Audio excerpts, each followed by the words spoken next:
Now my dear students, capacity of parallel plate capacitor with conducting slab.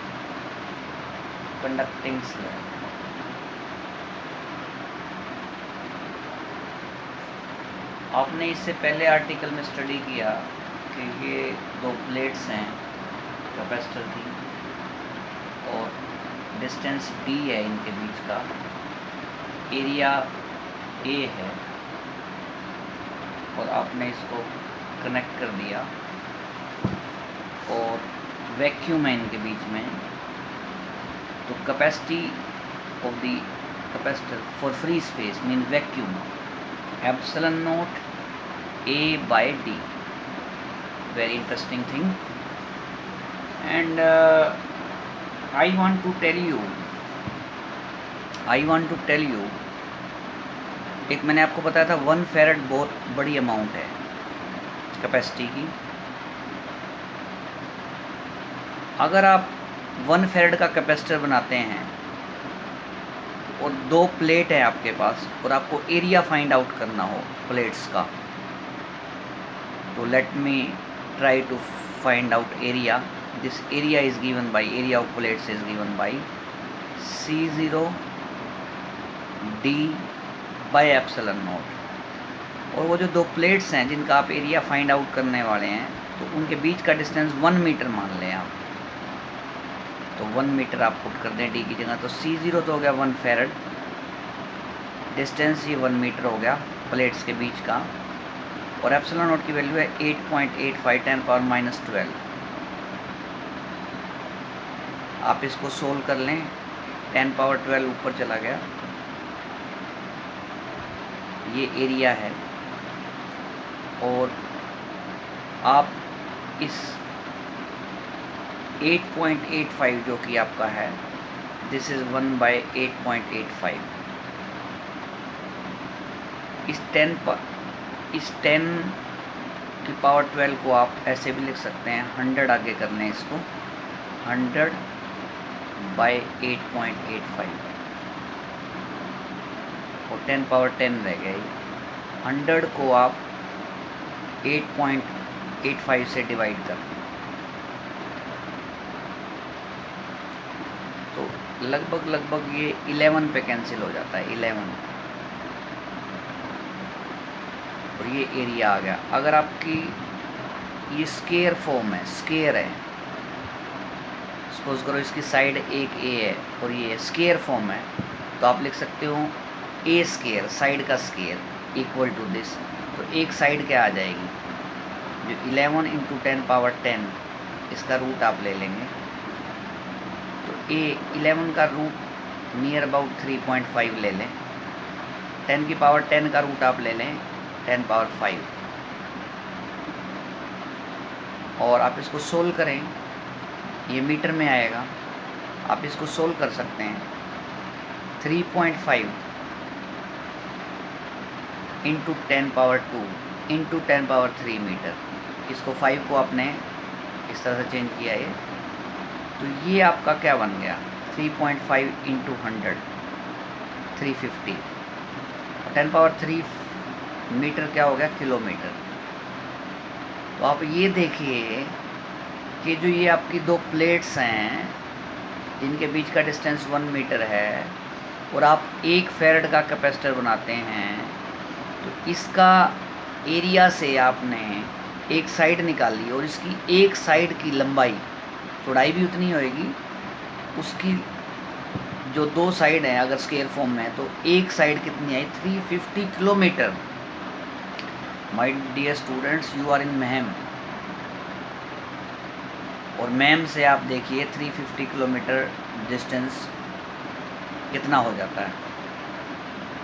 तो this is very large distance, near about you are going to Maham to Amritsar, इतना distance हो गया, Maham to Amritsar, Maham to Jaipur 300 kilometre है। तो बेटा देखो कितना distance है, इतना लार्ज आपको इसकी साइड चाहिए। तो आप समझ सकते हैं 1 फैरेड कितनी बड़ी कैपेसिटी होती है।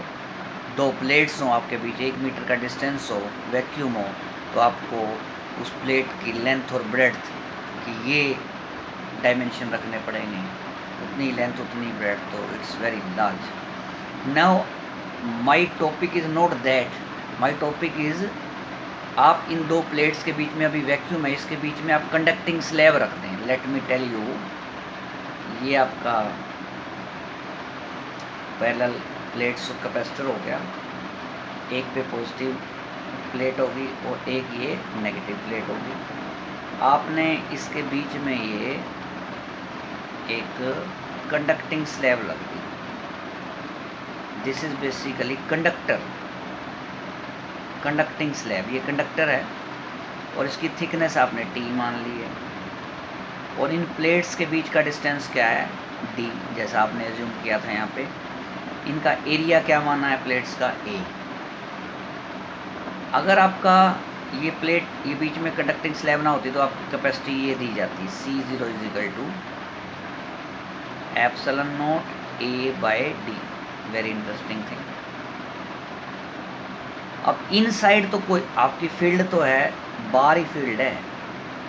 कंडक्टर के अंदर फील्ड क्या होता है, 0। इनसाइड फील्ड क्या होगा, 0, नो कंट्रीब्यूशन। तो आपका जो ये बाहर का फील्ड बचा, ये फील्ड हुआ आपका E0। और E0 किससे कंसर्न है, सिर्फ यहाँ पे है, इनसाइड नहीं है।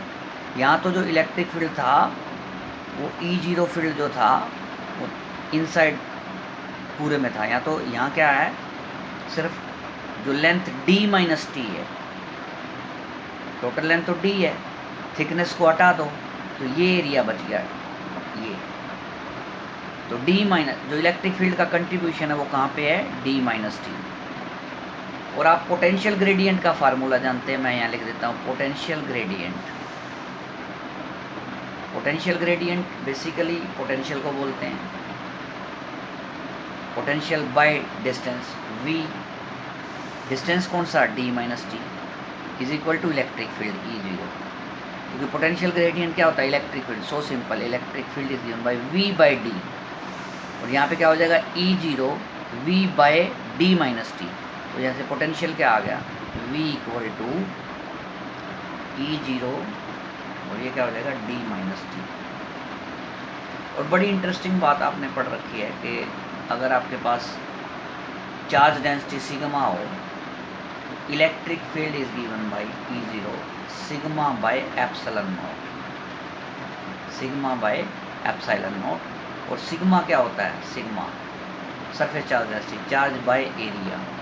तो आप यहाँ पुट कर दें तो इलेक्ट्रिक फील्ड आपका क्या आ जाएगा, E0 सिग्मा की जगह क्या आ जाएगा, Q बाय ए, और ये एप्सिलॉन नॉट साथ में। तो ये आपका इलेक्ट्रिक फील्ड है।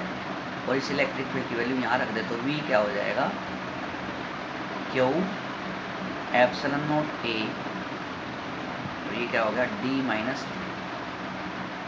आपको पता है कैपेसिटी का फार्मूला क्या है, Q is equal to CV या Q by V equal to C। तो आप यहाँ पे V से डिवाइड कर दें तो कैपेसिटी क्या बन जाएगी, C is equal to, in this case not C0, Q by V। V से इधर डिवाइड करें, एप्सिलॉन नॉट को इधर ले जाएं, एप्सिलॉन नॉट A और नीचे क्या आ गया, D माइनस टी। तो आपका बड़ा इंटरेस्टिंग फार्मूला बना, capacity is given by C is equal to epsilon not A D minus T. Very important formula. Compare with this C0 epsilon not A by D, इन दोनों को compare करें। Epsilon not A को same, और नीचे क्या है, D minus T है यहाँ पे, और ये सिंपल D है। आप इनको डिवाइड करके इनका रेशियो भी कर सकते हैं, आप ऐसे फाइंड आउट कर सकते हैं, how I am finding like this. You can change this equation, C equal to epsilon not A, इसमें D कॉमन ले लें, inside but you have, यहाँ तो 1 बच गया, और ये इस T को डिवाइड करना पड़ेगा, T बाय D। अगर आप D अंदर ले जाए तो D हो जाएगा, यहाँ मल्टीप्लाई करें D तो कैंसिल, ये सेम आ जाएगा। और दिस इज वट, ये C0 है तो C इक्वल टू ये C0 नीचे क्या आ गया 1 माइनस T/D।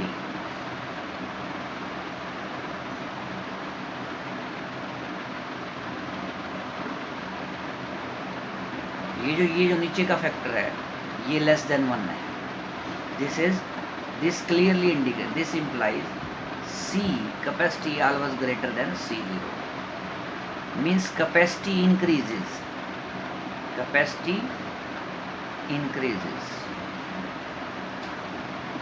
ये नीचे का फैक्टर है लेस देन 1 रहेगा और आप किसी क्वांटिटी को लेस देन 1 से डिवाइड करते हैं तो ऑटोमेटिक है ये क्वांटिटी इससे ज़्यादा आएगी।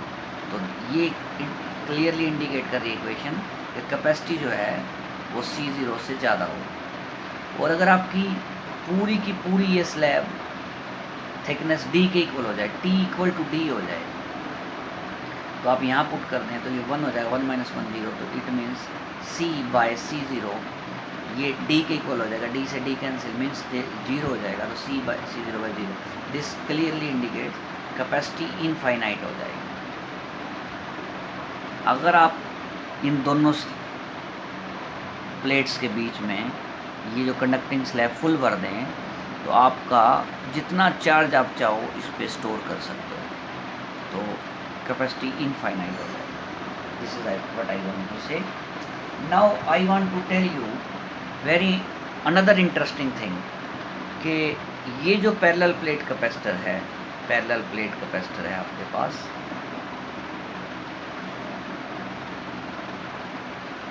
with dielectric slab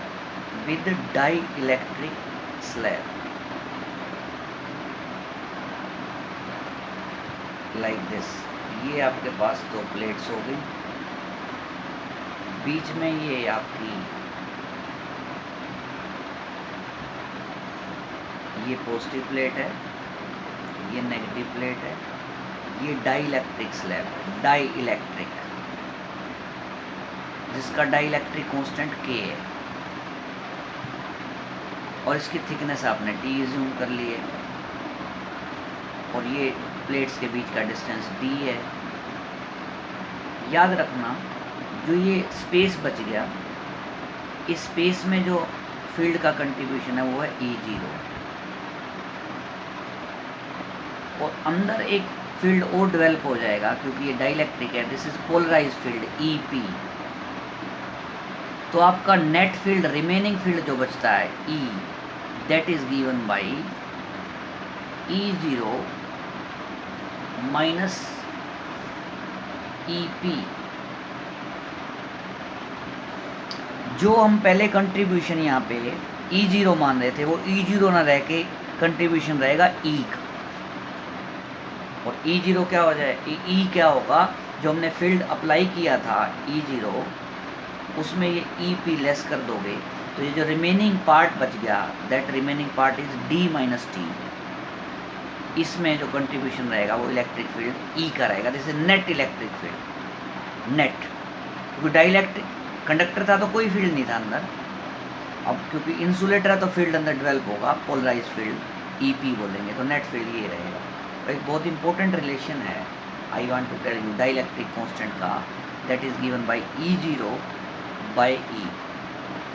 free space में कितना फील्ड है और रिमेनिंग नेट फील्ड जो बचता है वो that ratio is called K, dielectric constant. Now आप यहाँ पे पुट करने वाले हैं नेट पोटेंशियल। वैसे आपको पता है potential is given by electric field into distance, और you can say potential gradient V by D equal to E।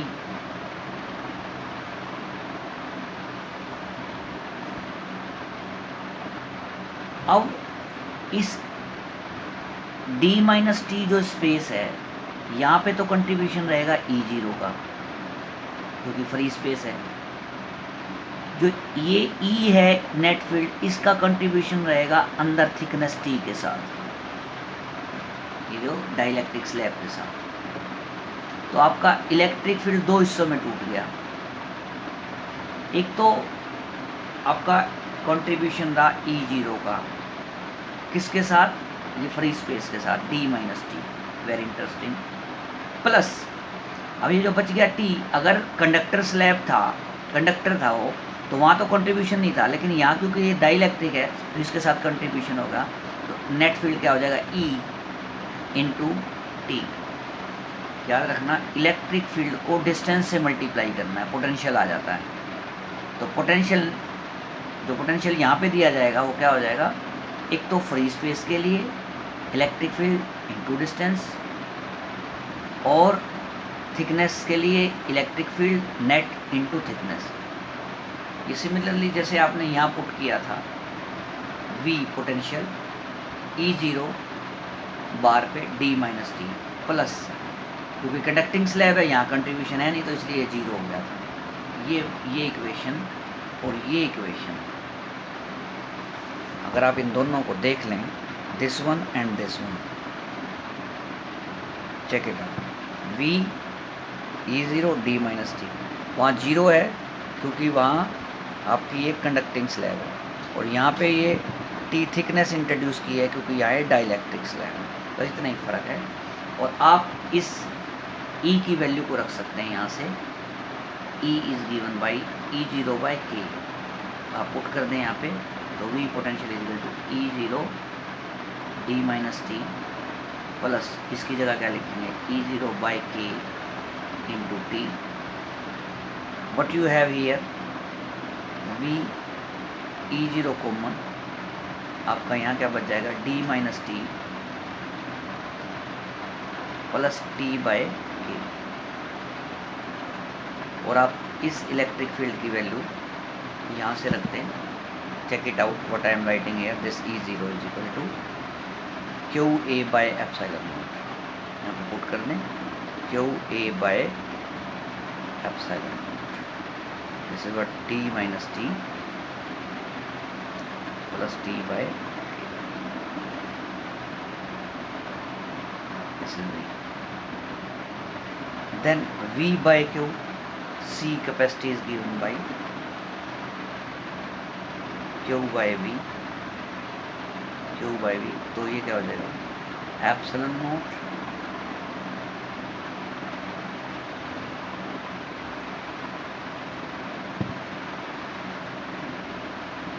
Sorry ये एरिया नीचे आएगा, epsilon not A Q by V, epsilon not A, नीचे क्या हो जाएगा, d minus T plus T bye,